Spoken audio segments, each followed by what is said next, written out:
बहुजन समाज के बहादुर योद्धाओं, इस मंच पर उपस्थित आजाद समाज पार्टी के सभी सामान्य नेताओं,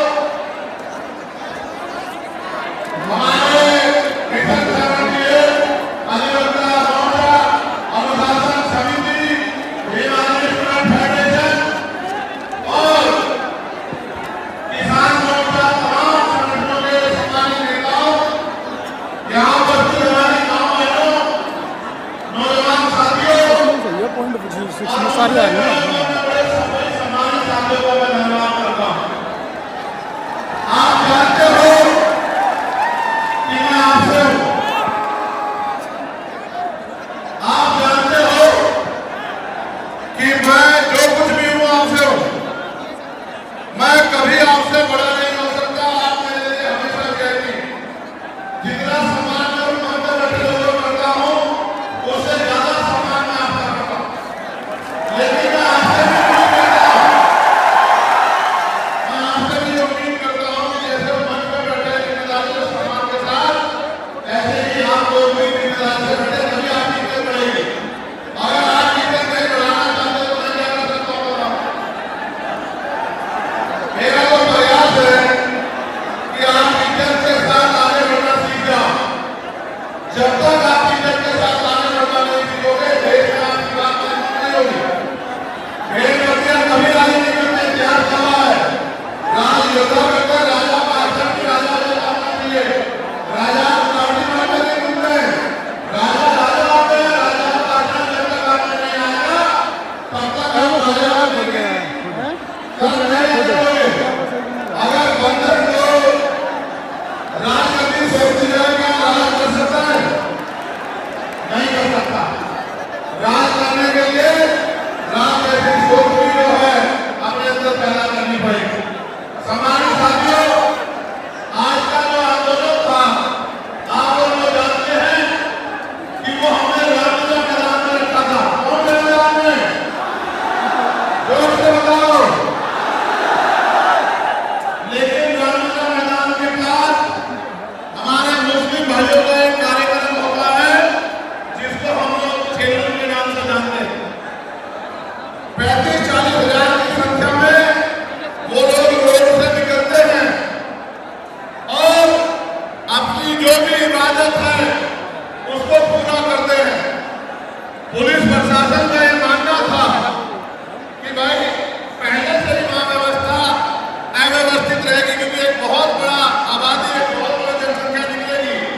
अगर आपके लोग भी आ जाएंगे तो नुकसान हो सकता है, कोई टकराव हो सकता है, कहीं कोई आपराधिक तत्व का आदमी झगड़ा करा सकता है।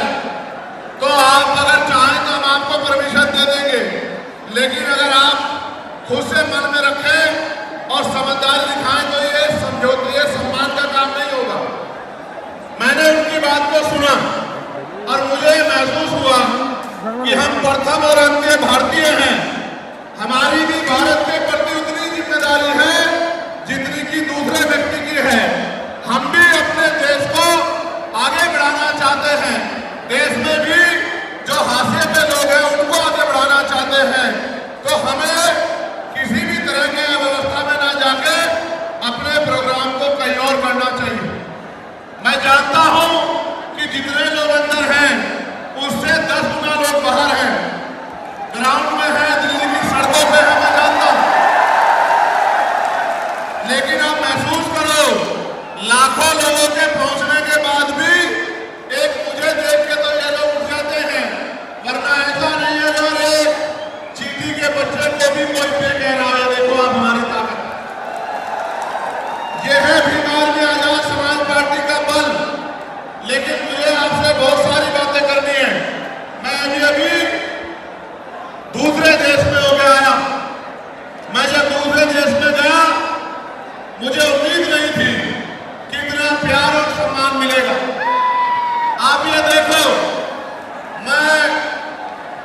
मलेशिया गया तो लगभग 10 देश के लोग आए मिलने के लिए।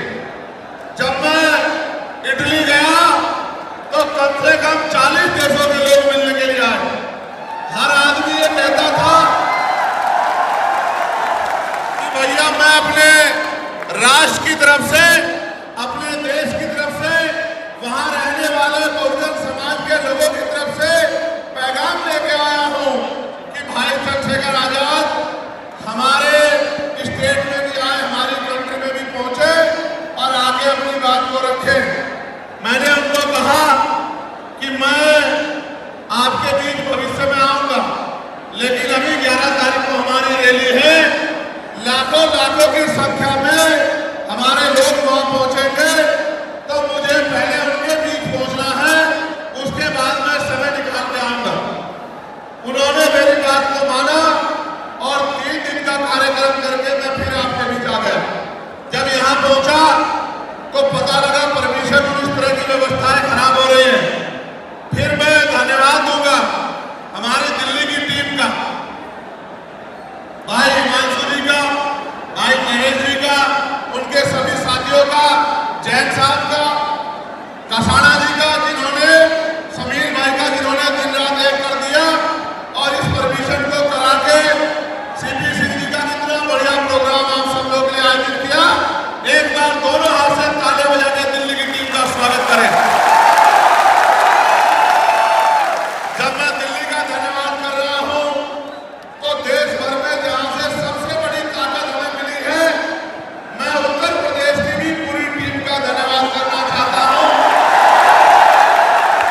क्योंकि हमारे हर एक आंदोलन में उत्तर प्रदेश अग्रणी रहता है।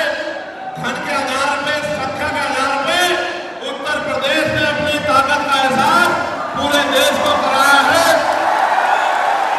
तो मैं उत्तर प्रदेश के प्रदेश अध्यक्ष का, वहां हमारे राष्ट्रीय कमेटी के सभी साथियों का, जो राष्ट्रीय कोर कमेटी के लोग रहते हैं, प्रदेश के पदाधिकारियों का, जिला विधानसभा के समितियों का, हमारे भीम आर्मी के प्रदेश अध्यक्ष जी का, सभी साथियों का भी बहुत बहुत धन्यवाद करता हूं। एक बार इनके लिए भी जोरदार ताली हो जाए। उसके बाद मैं और आप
साथियों, जैसा कि आपको पता है, बी मिशन टीवी हमेशा ग्राउंड जीरो की रिपोर्ट आपके बीच रखता है।